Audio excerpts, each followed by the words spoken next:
Hello, friends. You may notice the special holiday episode has a slightly warmer, more active feel than our usual stories. It's a classic holiday reading created to bring comfort and nostalgia to the entire family during the season. Settle in and let the quiet, festive mood wash over you. Happy holidays from the entire Horse Radio Network team. You're listening to Horse Radio Network, part of the Equine Network family. Welcome to Sleep Stories for Equestrians. I'm your host, Ashley Winch. We're so happy you're here to relax and unwind. If you fall asleep and miss the story, we will recap it at the beginning of the next episode.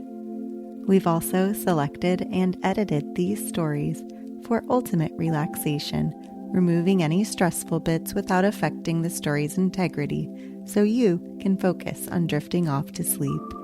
With that, let's settle down and prepare for our story.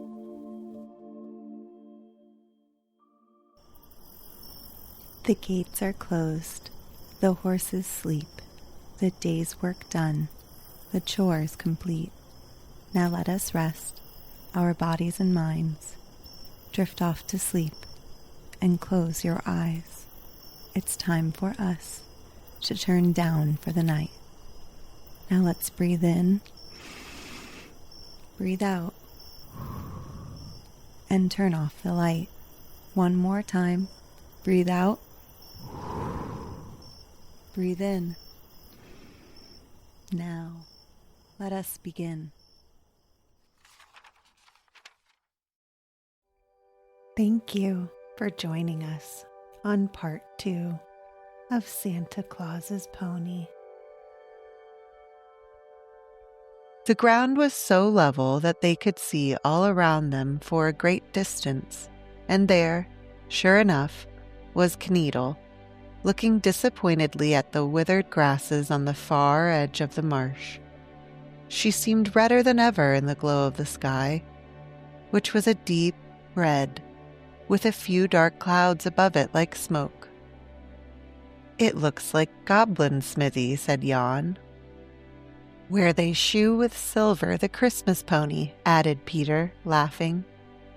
He put his hands on each side of his mouth to call Kneadle home, when a sudden, sharp ringing sound, as of hooves striking on the frozen ground, made him pause, and around a small body of woods, on one side of them, came a little girl of 13 or 14 years, riding a white pony, at the sight of which little Peter's breath came quick, and his cheeks flushed, for had it not bright eyes and long silky mane and tail, and was not the bridle shining with rich metalwork?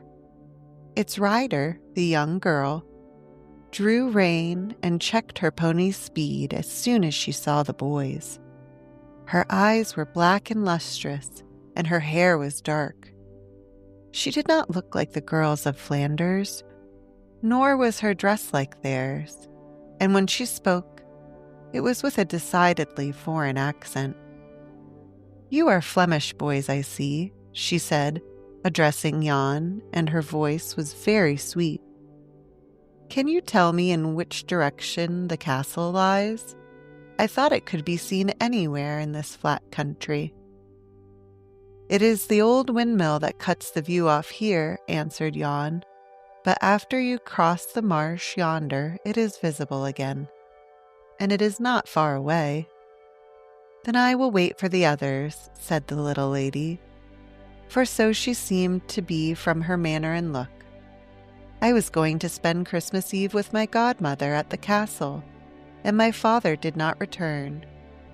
So as I wished very much to go, the steward and governess prepared to go with me, and they were so slow, oh so slow, that my pony ran away, and I find myself lost."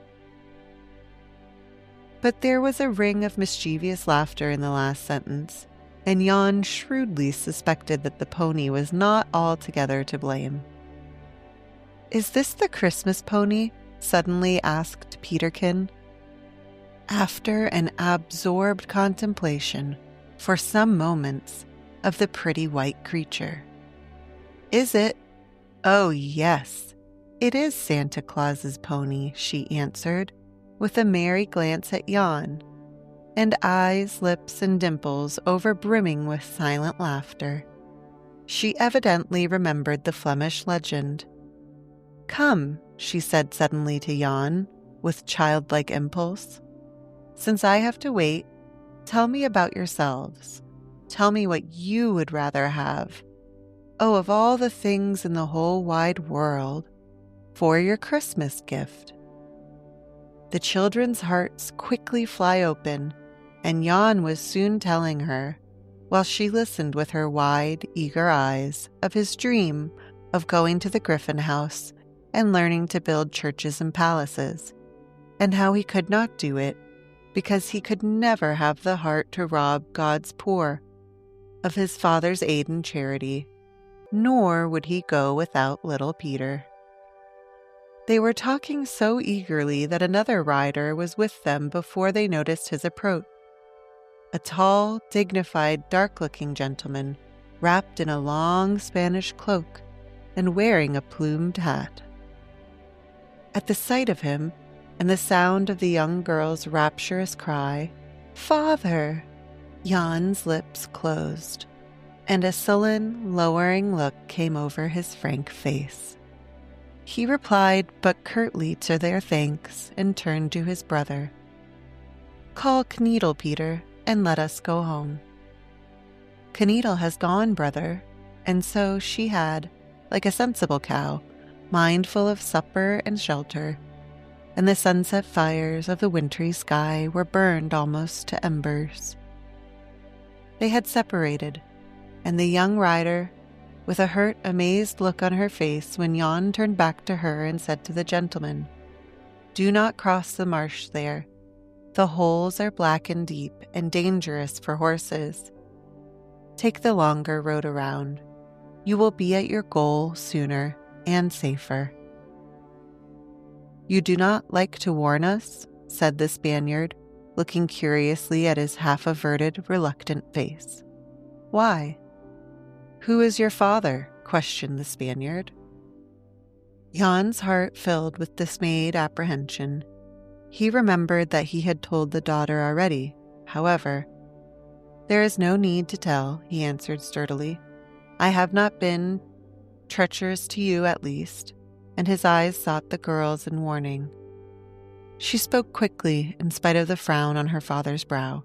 "No, you have been a generous foe. We owe you only thanks." There was a suspicion of tears about her long lashes, and Jan found it hard to listen to little Peter as they hastened forward. "It is strange that she should have the Christmas pony," he was saying in a perplexed tone. "Strange things always happen at Christmas," his brother answered dreamily.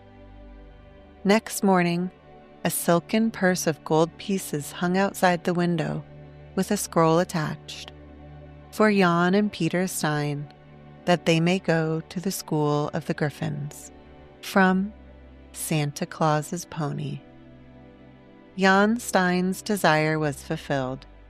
He and Peter went to the Griffin school and learned all about carving and building in wood and stone. They used to plan together what they would build as soon as they were grown. Big churches, perhaps, and stately houses, but certainly a town hall for their own dear town, for the old one had been quite ruined by shells. Jan would have it adorned with pictures from its own history, and with carvings of familiar leaves and blossoms, and of common animals with their homely, everyday ways. The storks on their rough nests and the big dogs harnessed to the cart. "These would I have," said Jan. "And the Christmas pony," exclaimed Peter, his eyes kindling with the old enthusiasm. "On the central tablet I would carve him, and he should have wings to show he is of no common stock, but of heavenly breed and nurture, and little panniers on his back, out of which crowd all kinds of toys. and in front a child's shoes full of grass and barley. That should be my part, and under it would only be Peterkin, for the name of the carver." "Why?" said Jan wonderingly, for this was only his home name. "Because I shall always be little Peter beside you, brother."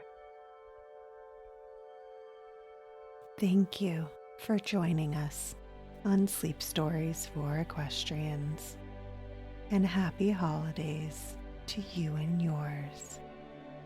Make sure to sleep tonight